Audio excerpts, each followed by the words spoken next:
Bem-vindos ao nosso canal YouTube com uma pergunta do nosso Falando Nisso de hoje. Terceira rodada com Natália Gonçalves e sua pergunta infinita sobre a relação do real com os 4 discursos, as formas da sexuação, e hoje vamos entrar nas estruturas clínicas. Então, o real nas estruturas clínicas ele vai aparecer de 2 grandes maneiras, nas figuras que marcam a constituição da nossa subjetividade, que, por exemplo, Lacan vai discernir na sua releitura do Complexo de Édipo a função então do pai imaginário, que é essa nossa representação social, essa representação mais ou menos convencional do que a gente espera de um pai numa cultura em outra. O pai simbólico, que é aquele que opera a castração, é aquele que simboliza a falta para o sujeito, é aquele que fixa a posição do falo no campo do outro, que determina, de certa maneira, a produção de ideais a partir do ideal do eu. E há uma figura que aparece aí, uma figura nova, que é a figura do pai real. O pai real, ele emerge no segundo tempo do Édipo e ele tem uma função bastante específica. Ele priva a mãe, a criança da mãe, e ele impede que a mãe reabsorva o seu produto, que são as 2 figuras da separação que marcam esse segundo tempo do Complexo de Édipo.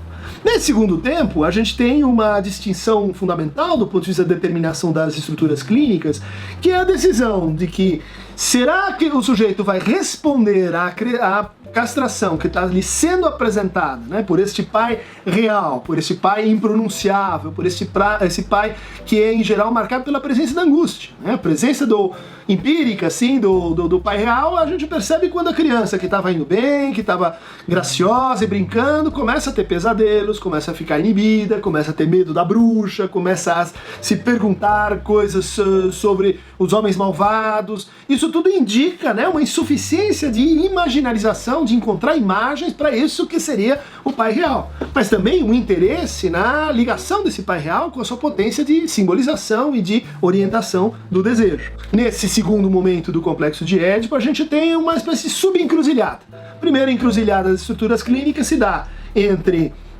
ou o sujeito inscreve, faz uma afirmação, faz uma inscrição no simbólico, ou ele foraclui, ele suspende essa inscrição. Em vez de fazer uma beiaram, ele faz uma verwerfung, ele foraclui, ele não quer saber de inscrever no simbólico. E isso vai voltar então no real. Então a gente tem uma primeira incidência do real ligado à psicose, como aquilo que não se inscreveu no simbólico volta no real, da alucinação, do delírio, dos fenômenos elementares e dessa intrusão de gozo que caracteriza a psicose nas suas formas melancólicas, nas suas formas esquizoides e nas suas formas paranoicas. Mas, voltando ao segundo tempo, quer dizer, se o sujeito vai adiante, ele se depara com o que fazer com o pai real, o que fazer com essa privação que ele traz consigo.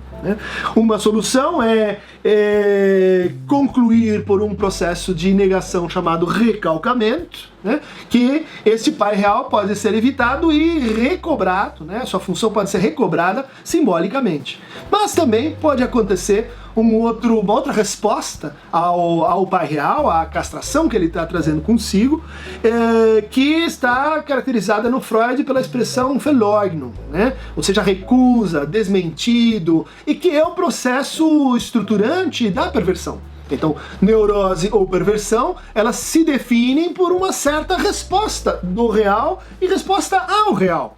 Essa é uma espécie de elaboração desse segundo tempo do Complexo de Édipo. Haveria uma terceira incidência do real, ligada às estruturas clínicas, portanto uma incidência diferencial, e que diz respeito ao resíduo dessa operação.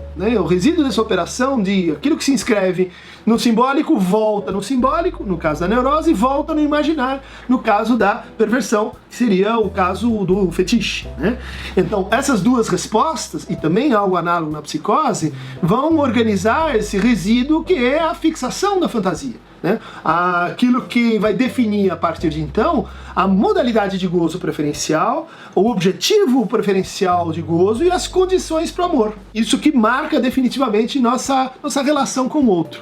Esse objeto residual de toda essa epopeia, que passa pela castração, que passa pelo complexo de Édipo e pelos outros complexos de intrusão e de desmame, vai se reduzir ao que o Lacan chama de objeto A, a causa de desejo. Esse objeto é, então, um traço, uma forma de incidência ou de inscrição do real no sujeito. E a forma mais clinicamente mais conhecida de como o objeto A aparece em falta ou na falta da falta é a angústia, né? Então, as modalidades de angústia, as modalidades de desejo, as modalidades de gozo são 3 maneiras pelas quais o real incide, determinando as 3 estruturas clínicas: psicose, neurose e perversão. É isso, Natália. Concluímos a jornada. E para falar sobre os 3 seminários do Lacan, as formações do inconsciente, seminário número 5, de 1957-58, o seminário livro 6, o Desejo de Interpretação, recém-lançado, né?